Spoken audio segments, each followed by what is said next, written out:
C'est un week-end mémorial d'envergure que s'apprête à vivre la cité faïencière. Pour les commémorations du 80e anniversaire de la libération de Sarreguemines, de nombreux événements ont été organisés. C'est une période qui a marqué l'esprit des Sarregueminois, qui les a marqués pas seulement dans leurs souvenirs et dans leur perception mentale, c'est quelque chose qui les a marqués dans leur chair également.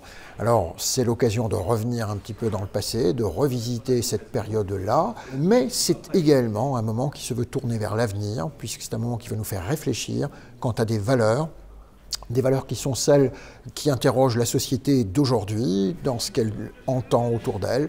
Il y aura de nombreuses conférences, cérémonies et rencontres, mais aussi le retour en version augmentée de l'exposition Deuxième Guerre mondiale, Sarreguemines se souvient, de l'occupation à la libération. Elle sera en place au Casino des Faïenceries. On a eu un beau succès pour cette première édition, puisqu'en l'espace de quelques jours, plus de 1000 personnes s'étaient déplacées pour voir l'exposition, et surtout de la part de nos habitants qui nous ont contribué à faire cette exposition à travers leurs témoignages, à travers des objets qu'ils nous ont livrés. Eh bien, on a vu qu'il y avait un appétit de la population pour leur histoire, et il nous a paru tout à fait nécessaire et utile de développer une deuxième édition. Il y aura aussi la présence de 3 associations de militaires américains, avec un défilé montrant des armements et véhicules américains de l'époque. La ville recevra une délégation de Chasseneuil-sur-Bonnieure, une commune de Charente qui a accueilli des Sarregueminois durant l'occupation. Un pacte d'amitié sera signé.